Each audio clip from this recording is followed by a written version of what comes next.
It's 41 days to election 2020. Hello and welcome to the Midday News.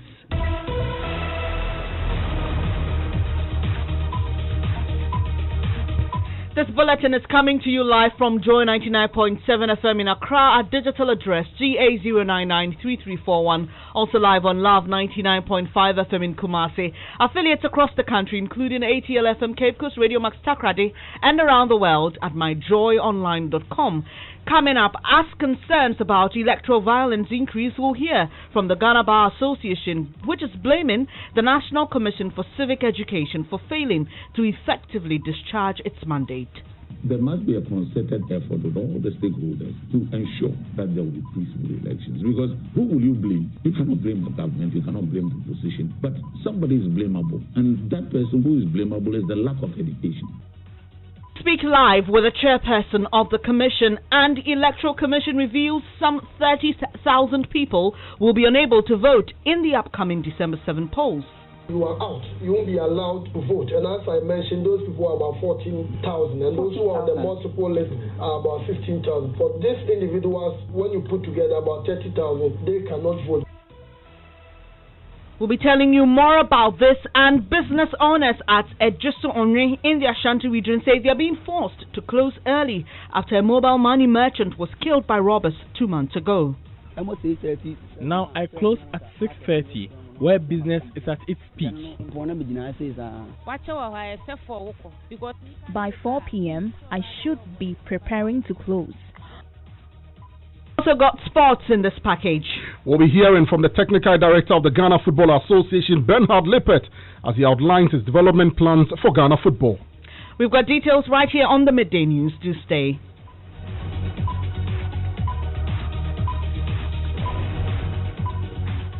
I'm Bernice Abu-Baidoo Lansah. Thanks for your company. The details now.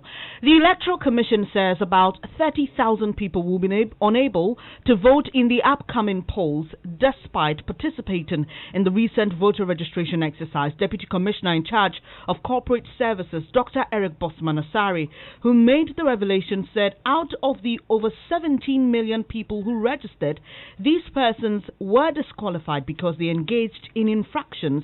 He said due process was followed in reaching the decision to bar them from the December polls. He spoke to MFR Powell, host of the Probe on Joy News. Certain issues cropped up during the exhibition, but the truth is that anyone who registered, who took part in the registration exercise, your name is intact, your details are intact, your biometric in terms of the fingerprints, in terms of your facial, all of them are intact. So the commission is assuring all the good people of this country, once you took part in the registration, your details are intact. You are part of that 17 million or so people. So on the day of voting, just make sure you get to your voting station or your polling station and you are going to exercise your franchise. So it doesn't matter if you're on the exception list? No, once you're on the exception list, that's criminality. Okay. That one, you are out. You won't be allowed to vote. And as I mentioned, those people are about 14,000, and those who are on the multiple list are about 15,000. For these individuals, when you put together about 30,000, they cannot vote because they engage in infractions. They engage in it, so they cannot. Which has been proven. Which has been proven. Some of them, it went to the court system. Mr. mentioned the district registration review officer, headed by a magistrate, and we also have the challenge process. So after registration, we go through the challenge process, or during the registration, and after the exhibition, we go through the objection process where people could object to your name on the So for these people, they cannot. But for those who qualify, they are a little over 17 million. So these 30,000, does it include the list of foreigners as well? Those that you detected are supposed to be foreigners. We didn't detect. Okay. That we had a process. So if you were registering and somebody suspected that you are not a Ghanaian, that person will challenge you, and there will be a committee that will set up, and this is a very democratic process. The traditional authority, the chief, will be represented, the district education or police commander in the area, as well as the political party. So all those people who have been put on the exceptions and the multiple list, they went through a process. The commission didn't sit down and say, you must be on the exception, you must be on what. No, the commission, they went through a legal process.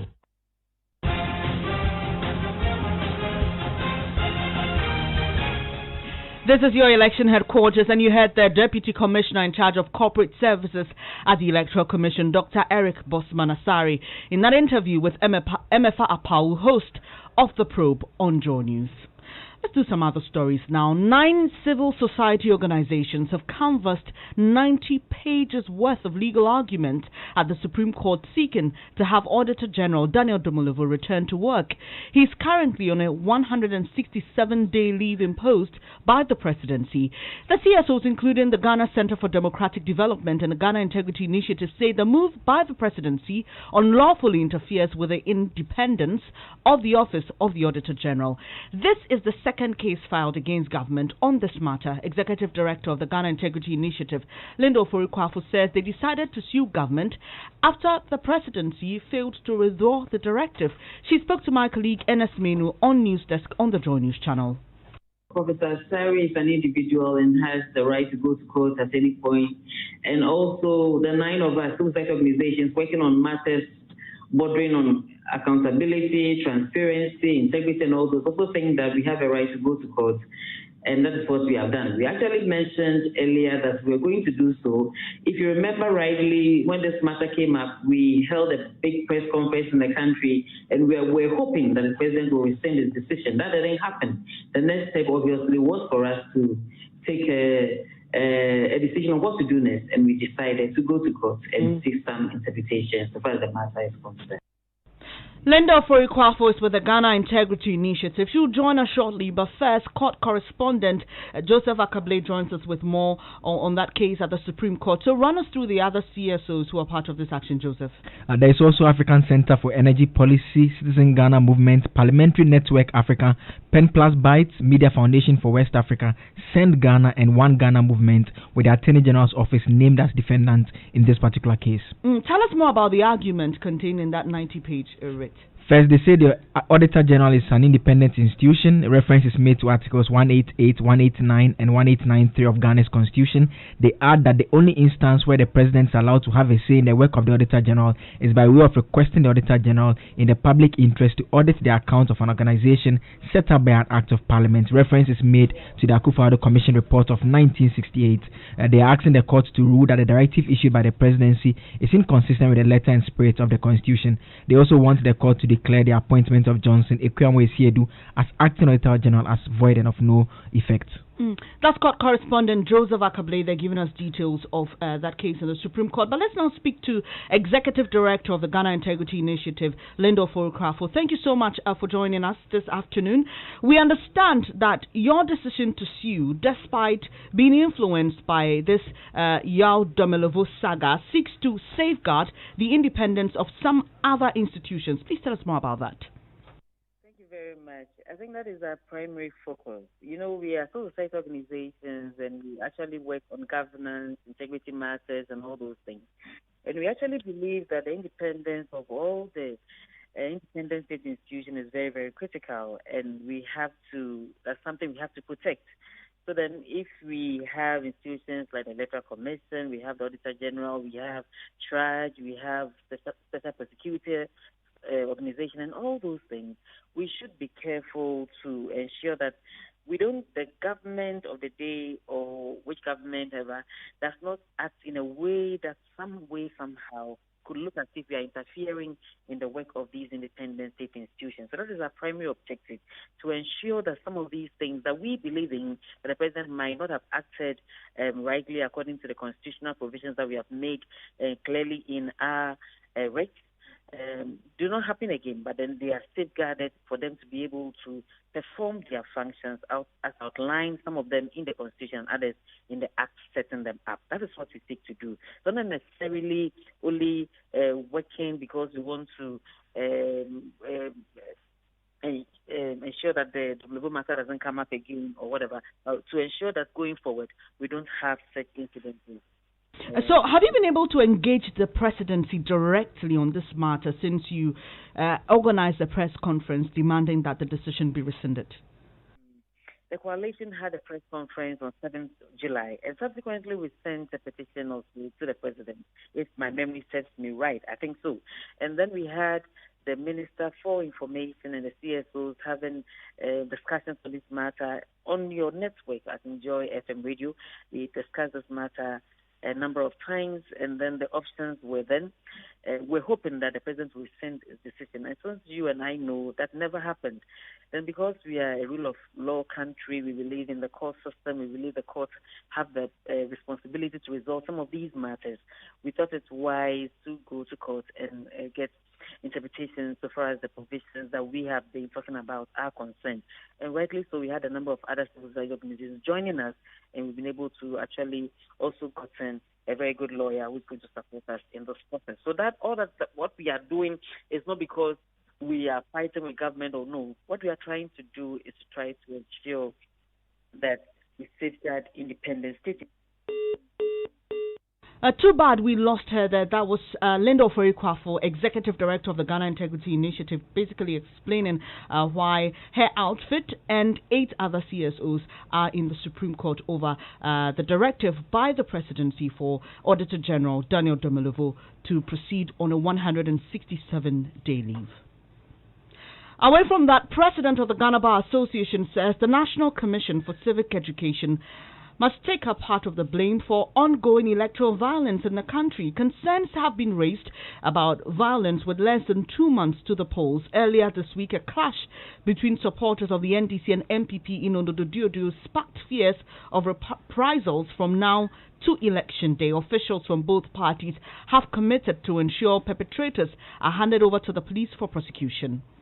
But I think after this thing, we'll call Yokai and have a discussion with. But I'm also expecting the NDC chairman to assure me that is bringing out of the people who vandalize the office. So just for clarity, you are prepared to bring new kind, and you're hoping that the NDC will bring their people who also you allege also hold guns, and so you give them to the police for investigation? Yeah, that is what I'm saying, so that the police will do the investigation.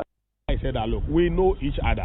We are brothers. Will you assist the police investigation by bringing out the people from your end? Why not? Why not? If the police want to crack the whip, they should crack the whip across board, because we will not condone any of this illegally. Where our guys are alleged to have done anything bad, we produce them to the police. Can the NPP say same? You heard the officials from the NDC and the NPP committing to ensure perpetrators of violence in Ododo-Diodio are handed over to the police. But President of the Ghana Bar Association, Anthony Forson, says the National Commission for Civic Education must take up part of the blame for the ongoing electoral violence we see. He spoke to Mama Owusu Abuaje on the AM show. Because if one person does something and is not punished, of course it encourages the other person. But if one person does something, and the bigger he is, if he is punished, the next person will say, oh, if this person has been punished, then I must be careful because I'm a smaller fish. So that is where we are as a country. I think that going forward, we must be more serious, because sometimes even the courts do their part. And when the courts have done their part, then all kinds of influences come in. So I have to ask you, I mean, since you're a learned person, how else can we deal with the issue of Ododo-Diodio? More education. More education. So the National Commission for Civic Education, the political parties, the leaders themselves, because a lot of people look up to the leaders. So if the leaders take it upon themselves to preach understanding, to preach tolerance, to preach the fact that, look, we may be different political parties, but we all aim at the good of the nation. But we are just going different routes. It's just like making light soup. Some may start with steaming the meat, some may... but you end up with a light soup. How it tastes is what the voter will, assess that this light soup is better than that light soup. That's all. So it's a matter of education and focused education. Last week, the police were saying that they've seen so many flashpoints. Yes, once you see... Once you see the flash, then there must be a concerted effort with all the stakeholders to ensure that there will be peaceful elections. Because who will you blame? You cannot blame the government, you cannot blame the opposition, but somebody is blamable. And that person who is blamable is the lack of education, in my view. You heard the president of the Ghana Bar Association, Anthony Forson Jr., speaking with Mama Vio Wusu-Aboagye early on the AM show on Multi TV. Now, we are joined on the line by Chairperson of the National Commission for Civic Education, Josephine Nkrumah. Thank you for your time this afternoon, ma'am. Well, you heard the Ghana Bar Association president. He was categorical that civic education on these matters is very low and that your commission has more work to do. How do you respond to this, ma'am? Thank you, and good afternoon to you and your listeners. Firstly, let me say that the Commission is committed to peace building in this country, and we have worked tirelessly and relentlessly in our efforts at building peace at all levels in society. That being said, of course, as and when these matters arise, it sends the alarm bells ringing. But we choose to focus on the message of peace and move away from so much, focusing on the violence itself. And that is precisely what the Commission is doing at all levels. So yes, is there more the Commission can do? There's a lot more we can do. But that is not to say that the Commission is not working as we speak. Our inter-party dialogue committees have been activated. Hello? They are working. They continue to dialogue at both the district and the regional level. We are collaborating very strongly with faith-based organizations across the country, with the National Peace Council, with traditional authorities. We have our single van that is going around the communities, sharing messages of peace, sharing videos on countries where political violence led them down the path of utter destruction. So there is work to be done, but it takes all of us to all right. do that. So let me just come in here because I visited your website, and I think as at the 10th of October, you were going out doing your peace campaigns. You met with the board of the Ghana Police Service on how to work to educate the citizenry. Do you get a sense in your work as you go around the country that the education may not be going down well, or probably education may not only be the answer to this? Can you please repeat that? I kind of well, I'm saying that do you get a sense while you work that education alone may not do it for us, may not be the answer to solving the violence problem for us here in Ghana? Because I've seen on your website that you've been around and you're doing quite a lot of work with regards to education. Anna, thank you so much. It is a concerted effort. Education alone will not do it. Education is potent in that it drives reorient mindset. But I think we are equally aware that we have laws and regulations in this country, and our laws and regulations must be seen to be working, because solving that deterrent ingredient is equally critical. What do you gain if you go around telling people that there is a Public Order Act, there are consequences to it, there's Act 999 on vigilantism and related offenses, there are consequences to it, and yet people see certain things going on and they don't experience the consequences. Actually, they say speak louder than words. And so we want to work together with all of the security agencies to ensure that in as much as we are doing our work, the requisite deterrent ingredient is also firmly established so that people understand that indeed the laws work. And so as we preach the message of peace, and as we go around preaching political tolerance in multi-democracy, where anyone falls foul of this, the law must be applied swiftly for all of us to understand the essence of peace in democracy. All right, ma'am. Let's talk about the challenges you face when it comes to educating the electorate on voter violence and all. Because I know that you received a lot of support even for civic education on COVID-19. Do you get the same support for election-related matters? What are your challenges? Well, like most, state institutions, yes, you never have enough resources. And so when in these times there's a lot of expectation on the NCCE, it demands even more resources that are not available for us. But that is not stopping us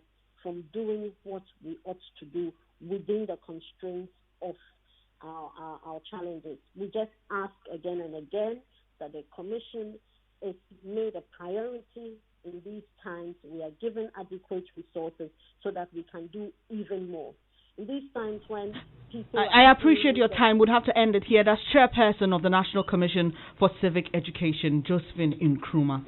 Now, businesses at Ejiso Onye in the Ashanti region are being forced to close early after a mobile money merchant was killed by robbers 2 months ago. Owusu-Eje was gunned down at the central business center of the community. Now, though police have increased patrols in the town, residents are adopting new strategies to protect themselves. Nana Aljima went back to the community to gauge the mood 2 months after that incident. Less than 24 hours after the killing of the mobile money merchant, police arrested some persons suspected to be involved in the murder. The suspects, arrested with an AK-47 rifle, suspected to have been used in the murder, were sent to the scene to assist investigations. The Ejiso Divisional Police has since intensified patrols in the area, introducing snap checks. Paul Atta is the unit committee chairman. Previously, you could see them maybe 1 or 2. By now, they are patrolling every day and night. But because the area is big, Ejiso Municipal is big. So when they pass, it will take some time before you see them again. So that is why we, the community, have decided to also plan to establish the community watchdog in order to help the police so that we can combat the crime. Yes. Yeah. But 2 months on, businesses here are compelled to close early for fear of another attack. Now I close at 6:30, where business is at its peak. After 6:30, I only transact business with the people I know. By 4 p.m., I should be preparing to close. I don't even transact business with people I don't know. The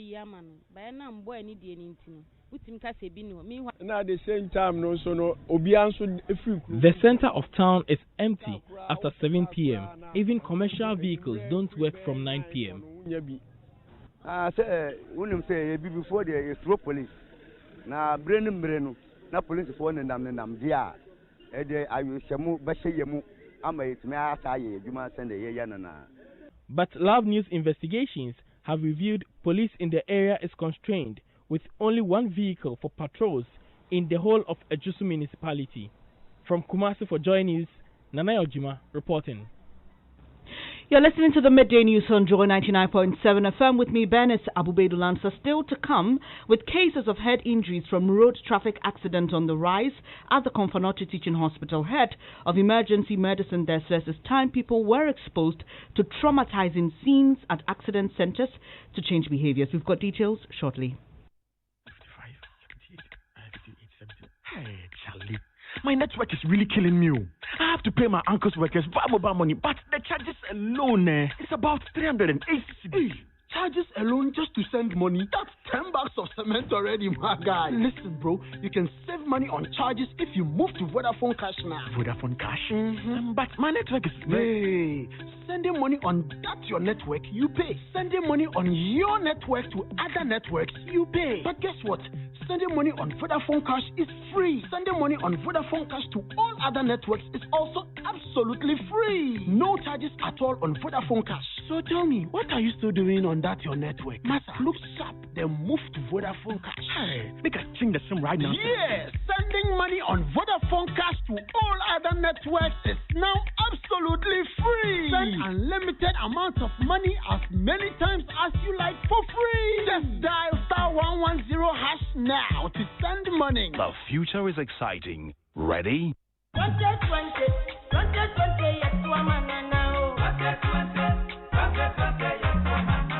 Fellow Ghanaians, since 2017, the NPP has put over 1.2 million young people through secondary school free because of free SHS. We are leaving no one behind. This December, remember your vote will make a difference in the life of every young person who is currently benefiting from free SHS or getting ready to go to secondary school. Let's protect our progress.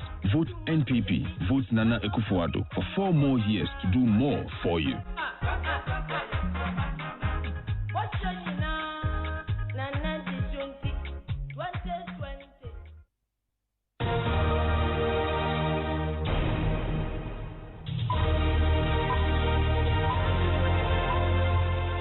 Thanks for staying on the Midday News here on Joy 99.7 FM. It's now time to know what's happening in the world of sports, and Hans is here. Hi, Bernice. And the newly appointed Technical Director of the Ghana Football Association, Bernard Lippert, says his priority is to spot talents across the country. Lippert believes the way forward to produce top players for the various national teams is talent identification at the juvenile level. It starts with children in the school. Grassroots football must be better organized. Football in schools, more festivals. Then we have to bring it the best talents on a way between 10 and let's say 14 years. We need earlier talent identifications there. So we have to define the most talented players already in this age and train them in a holistic way to find out the best talents. Then we have to write programs for all youth national teams to develop them step by step. And if all the country follows this way, I'm sure we will be successful. As a Technical Director of the Ghana Football Association, Bernard Lippert. That's your sports. You're listening to the Midday News. Some other stories now. Managing Director of the State Transport Company, Nana Komia, says the border closure has cost them 50% of their monthly revenue. According to him, the company made about $2.4 million, almost half of the $5 million monthly revenue used to make. The new monthly revenue only covers the cost of salary and fuel. He disclosed this when the president commissioned 100 intercity buses belonging to the company as part of his tour of the Greater Accra region. Presidential correspondent Elton Brobe is with the president, and he joins us with more. Hello, Elton. Yes. We understand the president is impressed with the new management of the company and says he's happy about how they've turned their financial fortunes. Tell us more. Absolutely, Bernice. And according to Nana Komia, when he took over the management of the company in 2017, the company was in just distress. But what they've done so far has managed to convince banks to, give them loans. And it is some of these loans that they've been able to procure the buses. The company's balance book is now in a favorable position. That's how come they are able to buy. They have 3 years to pay the loan, and they'll be able to do it. President Akufo-Addo said he was not surprised with the sterling performance of Nana Komia because when he assumed office in 2017, he wanted to offer him an ambassadorial position, but Nana Komia insisted on going to the cash distress STC, and now they'll be able to turn it around. Government will continue to support them. There's already a stimulus package for the payment of the salary because of the impact of COVID-19, the closure of the borders is having on operations of the company. But going forward, they will be able to stand on their feet when the borders are open because most of the money that comes to the company comes from their operations in the neighboring countries. Bernice. Elton Brobe is presidential correspondent, and he has been with the president as he tours the Greater Accra region. Meanwhile, the NDC presidential candidate, John Mahama, has begun a tour of the Greater Accra region as well. His running mate, Professor Opoku-Agyeman, has started a tour of the Volta region. Correspondent Ivy Setsuji joins us. Hello, Ivy. Bring us up to date with a tour of Madam Professor, I beg your pardon, Opoku-Agyeman. Yes, so Professor Nana Jen just left Japan in the North Tongue district of the region where she asked people of the area to vote massively for the NDC because it is only the NDC that we seem to be having troubles with the lineup. Yes, Ivy is on the move. We'll be bring you updates later in subsequent bulletins. Before I go, visit accident centers at hospitals. Perhaps that will change how you drive and your attitude on the road as a road user. That's the advice from the head of emergency medicine at the Konfanote Teaching Hospital as he joined the National Road Safety Authority's Arrive Alive campaign supported by Toyota Ghana and Joy News' Drive Safe campaign. Dr. Maxwell Osayampofo's call follows increase in cases of life-threatening head injuries the facility continues to record. There's a worrying increasing trend of head injuries. There's a worrying increasing trend of disabilities from open fracture and then abdominal injuries from road traffic crashes. And I think that if we don't take care, these are going to overtake a lot of the diseases that we know already. A lot of these people are breadwinners. They are unable to work again. They are unable to do even their daily, activity of living. They are not able to take care of themselves. They become a burden to society. Sometimes even their head injuries, you cannot comprehend. You lose your memory. We don't wish this for anybody, but I think that sometimes people have to walk through the hospital and see the kinds of injuries. I think it will inform the actions as road users when they are either walking by the roadside or driving or even dropping people off. Dr. Osei Ampofo there, he is head of emergency medicine at the Konfanoti Teaching Hospital. It's now time to know what's happening in the world of entertainment. Maps is here. Bernice, Ghanaian gospel musician Joe Mettle is advising the youth to refrain from violence during the upcoming December 7 elections. Please hold the peace. Don't allow anybody push you into doing something that they won't do. If anybody tells you to do something, ask them to join you. If they can't join you, they can't do it. You can't also do it. Why would somebody go tell you to cause confusion when they themselves don't want to take their face to do it? It means it's not a right thing to do. So please desist from it. And Ghana is ours. If we destroy it, we'll have no other place to go. Please maintain the peace. If anybody talks to you about anything that would cause confusion, if it's possible, report them. Don't do anybody's dirty work for them. Please, Ghana is very important to us.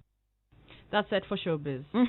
Thank you very much, Maps. And that's how we end this edition of the Midday News here on Joy 99.7 FM. Our top story as concerns about electoral violence increase we'll hear from the Ghana Bar Association, which is blaming the National Commission for Civic Education for failing to effectively discharge its mandates. There's more news when you log on to myjoyonline.com.